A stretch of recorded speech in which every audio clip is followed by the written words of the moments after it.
Assalamualaikum warahmatullahi wabarakatuh. Perkenalkan, nama saya Syara Dara. Saya dari jurusan Pendidikan Bahasa Inggris PM 19000098. Di sini saya akan menjelaskan tentang kurikulum. Yang pertama itu ada definisi, yang kedua ada fungsi, yang ketiga peranan, yang keempat prinsip, yang kelima sejarah, keenam komponen, dan yang ketujuh adalah tentang pengembangan kurikulum. Baik, di sini saya akan menjelaskan yang pertama, yaitu tentang definisi dari kurikulum. Kurikulum berasal dari kata kurir yang artinya berlari dan kurir yang artinya tempat berpacu. Pada pertama kali, awalnya kurikulum digunakan dalam dunia olahraga. Pada saat itu, kurikulum diartikan sebagai jarak yang ditempuh oleh seorang pelari melalui garis start sampai garis finish untuk memperoleh medali atau penghargaan.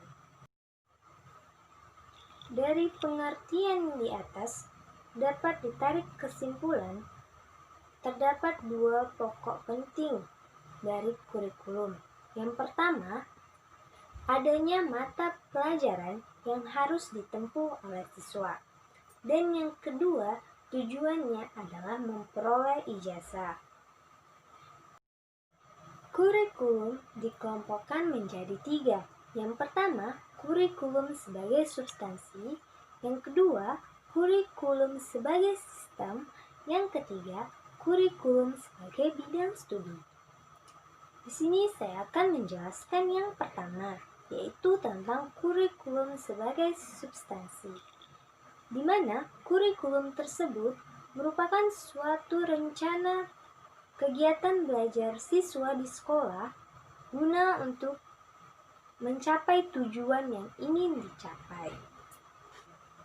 Yang kedua, kurikulum sebagai sistem, yang dimana kurikulum tersebut mencakup struktur personalia dan prosedur kerja, bagaimana cara menyusun kurikulum, melaksanakan, mengevaluasi, dan menyempurnakan.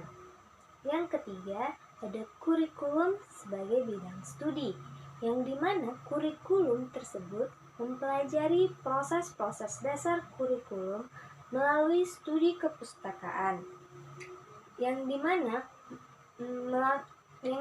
dapat melakukan dari berbagai penelitian dan percobaan, sehingga dari penelitian tersebut dapat menghasilkan sesuatu hal-hal yang baru yang dapat memperkuat bidang studi tersebut. Kurikulum dikelompokkan menjadi tiga. Yang pertama, kurikulum ideal. Yang kedua, kurikulum aktual. Dan yang ketiga, kurikulum tersembunyi. Di sini saya akan menjelaskan kurikulum yang pertama, yaitu tentang kurikulum ideal. Kurikulum ideal merupakan salah satu kurikulum yang diharapkan dan sebagai acuan serta pedoman guru dalam proses belajar mengajar. Contohnya seperti kurikulum KTSP.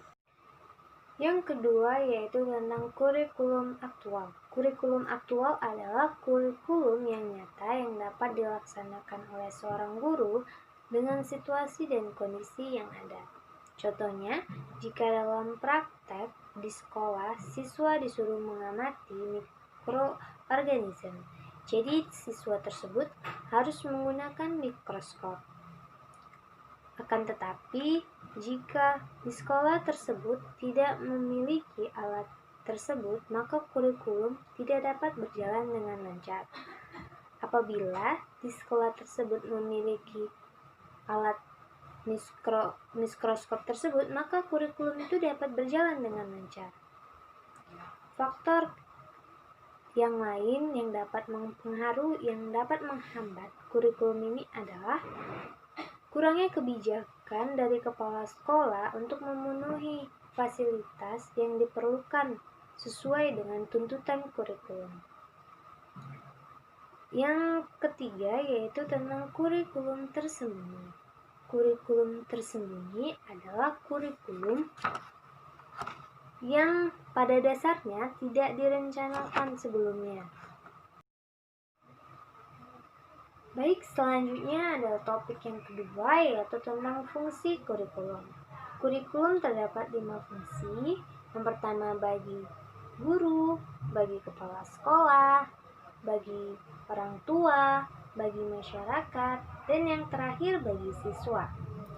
Di sini saya akan menjelaskan fungsi kurikulum bagi guru, yaitu kurikulum berfungsi sebagai pedoman dalam proses belajar mengajar.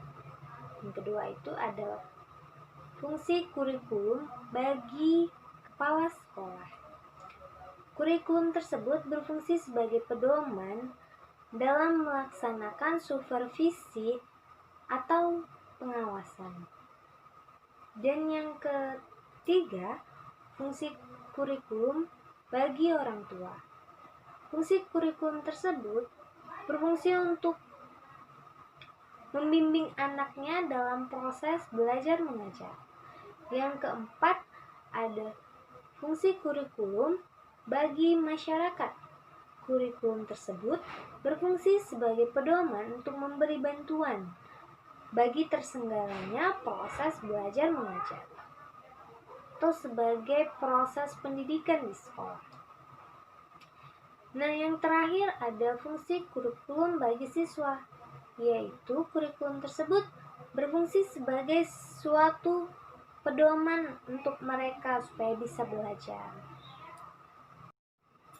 Materi yang ketiga yaitu tentang peranan kurikulum.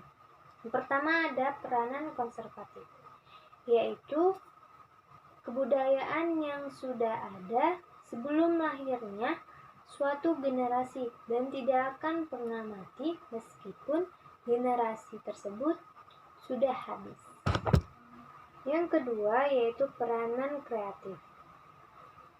Kurikulum tersebut harus menekankan sesuatu hal-hal yang baru sehingga di masa sekarang atau yang di masa akan datang generasi tersebut dapat menciptakan suatu hal-hal yang baru sehingga dapat menciptakan hal-hal yang unik dan kreatif lagi,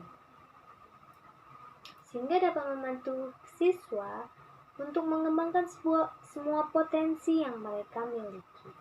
Yang ketiga ada peranan kritis dan evaluasi.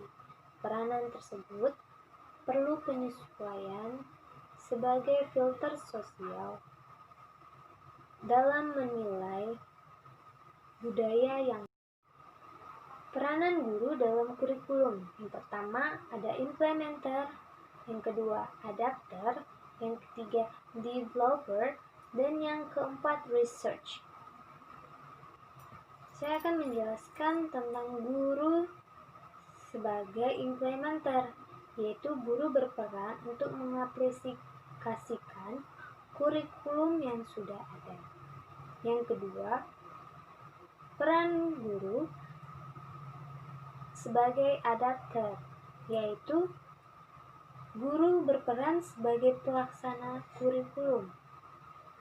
Yang ketiga, kurikulum sebagai developer, yaitu guru memiliki kewenangan dalam mendesain kurikulum. Yang keempat, guru berperan sebagai research, yaitu guru sebagai peneliti kurikulum, yang dimana guru tersebut memiliki tanggung jawab dalam meningkatkan kinerja sebagai seorang guru.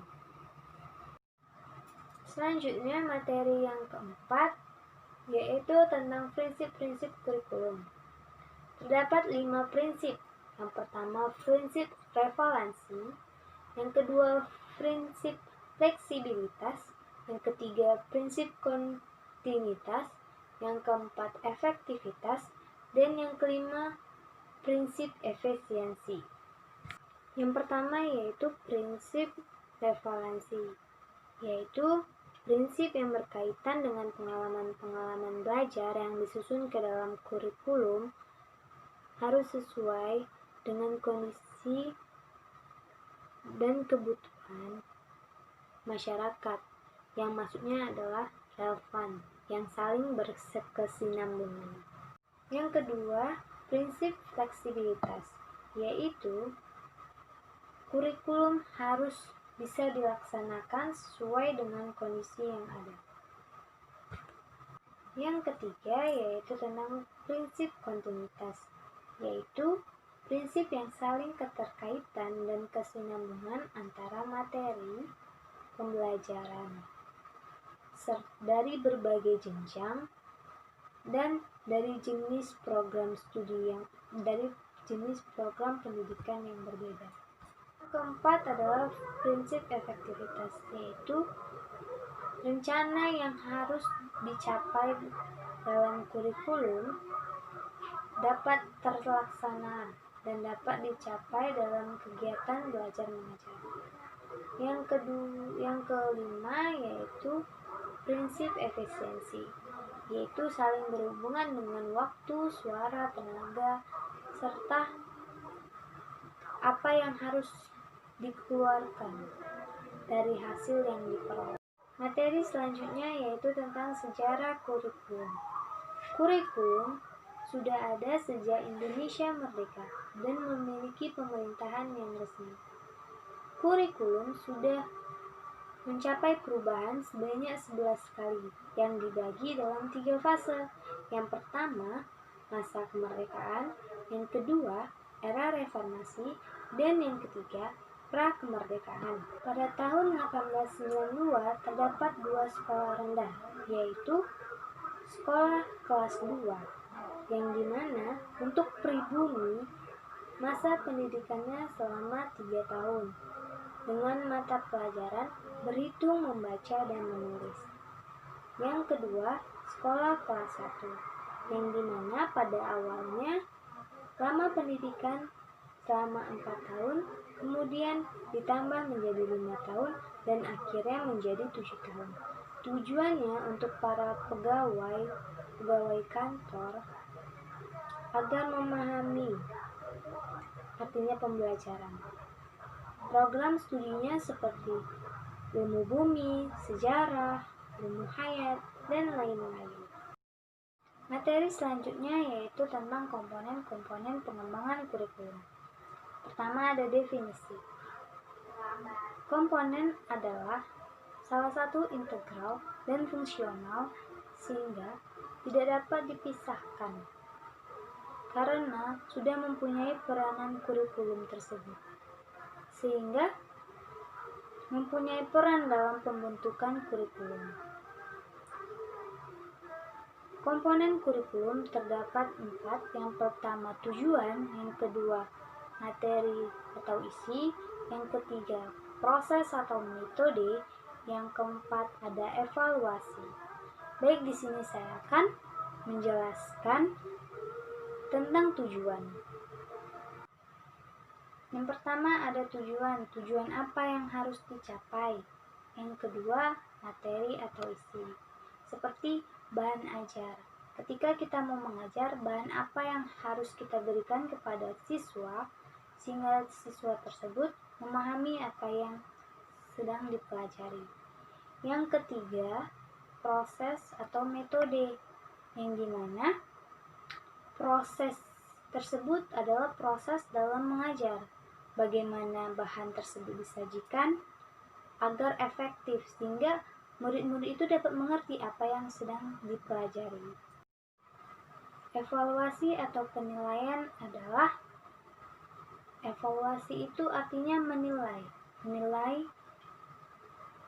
hasil yang sudah dikerjakan dalam bentuk latihan. Seperti dalam memberikan tugas, guru harus memberi latihan kepada murid dan guru Selesai setelah itu harus memberikan nilai kepada murid sehingga guru itu tahu sampai mana kemampuan anak muridnya tersebut.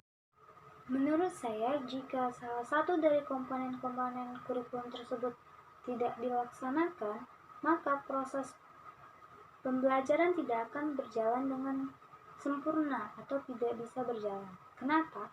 Karena komponen dari kurikulum memang tidak dapat dipisahkan karena sudah memiliki peranan satu sama lain, jadi tidak dapat dipisahkan.